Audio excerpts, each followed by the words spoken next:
मैंने इस सिस्टम को 2 चीज के लिए किया। पहला, रॉयल्टी जो 7 जनरेशन तक चलता है, आप अपनी अपलाइन से पूछोगे वो बताएंगे विस्तार से। सेकंड, सिक्योरिटी, सुरक्षा। आज आपको समझ में आएगा क्या है ये, इसकी इंपोर्टेंस क्या है, क्या चीज है ये सुरक्षा, क्या चीज है, क्यों करना चाहिए। अभी मैं लगभग 4 दिन पहले किसी से कॉन्फ्रेंस में मैंने इस टॉपिक को लिया, मैं आज आपको कहना चाहता हूं। अभी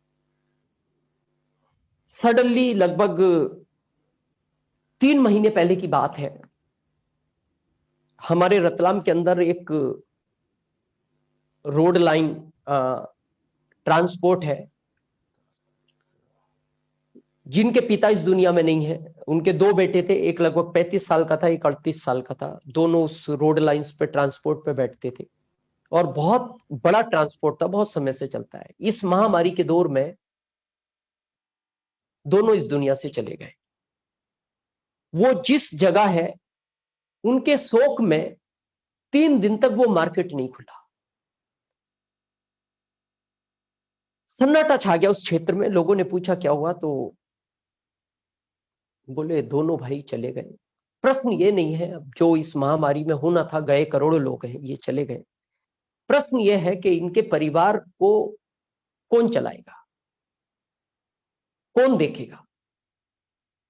तो बाद में पता लगा कि उनमें से जो बड़ा भाई था, उसका 11 साल का बेटा है जो उस परिवार में सबसे बड़ा है। बात हुई, प्रोग्राम के बाद उस बच्चे को वहां लाया गया। मैं आपसे एक प्रश्न पूछना चाहता हूं।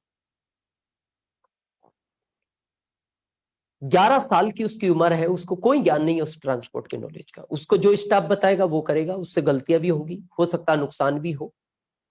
कोई ट्रांसपोर्ट में कार्टून कहीं मिस हो गया, जब ग्राहक उससे आके बात करेगा, वो शायद इतनी कॉन्फिडेंस लेवल के साथ बात नहीं कर पाएगा। हो सकता है वो उससे उसका हर्जाना मांग ले, उसको देना पड़ेगा। वो सब भी ठीक है। 11 साल की उम्र उसकी खेलने कूदने की उम्र थी। ये उम्र उसको कभी वापस लाइफ में नहीं मिलेगी। जिस उम्र में उसको खेलना था, जिस उम्र में उसको एंजॉय करना था, जिस उम्र में, जो उम्र उसकी पढ़ाई की थी, उस उम्र में उसके ऊपर एक बहुत बड़ी जिम्मेदारी का बोझ आ गया। ऑप्शन दूसरा नहीं था। भगवान न करे ऐसी कभी जिम्मेदारी हम सबके ऊपर आए या हमारे बच्चों के ऊपर आए। इसलिए इस बिजनेस को बहुत सीरियसली, मैं हमेशा एक बात कहता हूं लोगों से,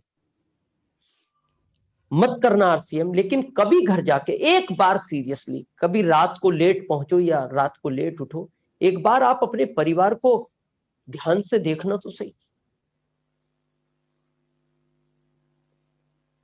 हालांकि कहते हैं निगेटिव कभी सोचना नहीं चाहिए, लेकिन एक बार विचार करना, क्योंकि दुनिया का एक सच है, जो आया है वो जाएगा। बस एक बार विचार करना, 1 सेकंड के लिए आंख बंद करना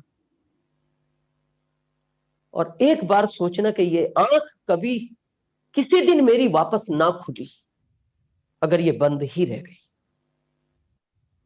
तो ये सब जितने लोग मेरे परिवार के बंद आंख करके सोए हुए हैं और मेरी आंख नहीं खुली, तो फिर इनकी आंख खुलने के बाद इनका होगा क्या। खोए, हम सबने खोए। मेरे फादर को कैंसर था, मेरे ससुर जी को कैंसर था। अभी कहना नहीं चाहिए, प्रहलाद सर के मदर, बहुत, मैं जब बात करता था, बड़ी बीमारी से जब वो ग्रसित रहे, बहुत माइंडली प्रहलाद सर बड़े परेशान रहे।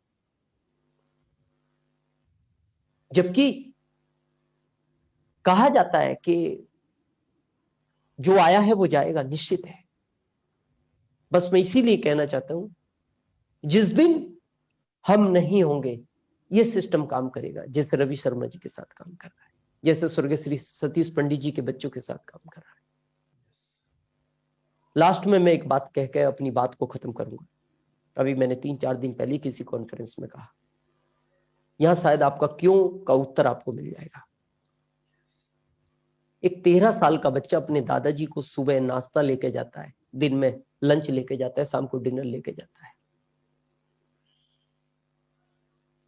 तो उस दादाजी ने उस बच्चे से एक प्रश्न पूछा, बेटा तुम 13 साल के हो, खेलने के टाइम मेरे को शाम को चाय लेने आते हो 4:30 बजे, जबकि वो तुम्हारा खेलने का टाइम होता है।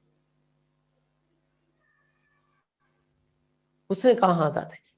ये उम्र बीतती गई, वो बच्चा 22 साल का हो गया, फिर भी वो टाइम पे अपने दादाजी को, जब वो आता था और सारी चीजें वही टाइम पे, उनको ब्रेकफास्ट, रात को दूध, 4:30 बजे चाय, दिन का लंच, रात का डिनर।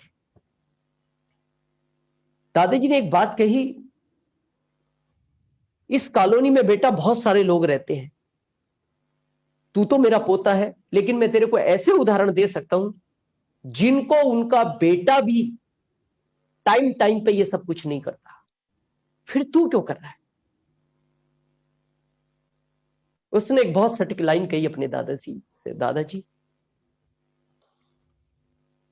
मैं जिस कॉलेज में पढ़ के बड़ा हुआ हूं, आपको पता है मेरी ये शर्ट कितने की है? 5,000 की शर्ट है। 23,000 की घड़ी पहनता हूं दादाजी में। मैंने मेरे फादर से एक दिन पूछा, पापा आपकी इनकम तो इतनी नहीं है, फिर आप मेरे को, आपने एक अच्छी बाइक दिलाई मेरे को, 23,000 की घड़ी दिलाई, 5,000 का शर्ट आप मेरे को पहनाते हो, 7,000 के जूते मैंने पहन रखे, आप तो इतना नहीं कमाते।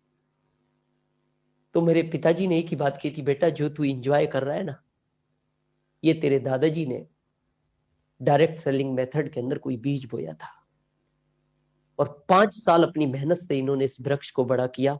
आज हम जितने भी फल खा रहे हैं, ये तेरी घड़ी हो या तेरी शर्ट हो, ये तेरे दादाजी के उसी बोए हुए बीज का फल है। इसीलिए दादाजी, मैं जब तक इस दुनिया में रहूंगा, मैं इसी तरह आपका लालन पोषण करूंगा।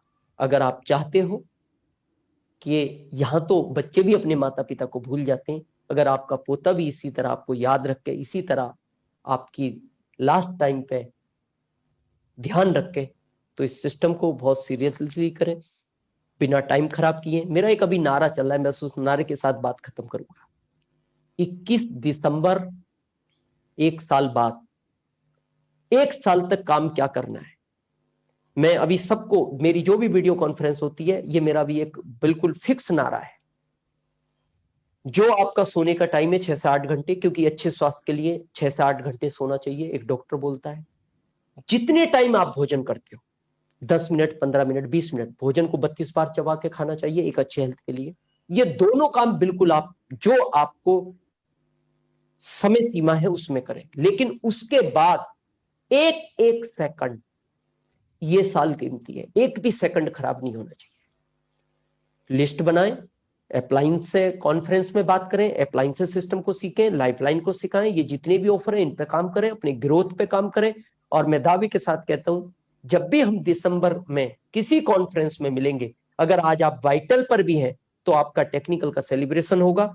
आप सबने सुना, आपकी अप्लाइनों ने हमारे को इस मंच पे आने का, बोलने का मौका दिया।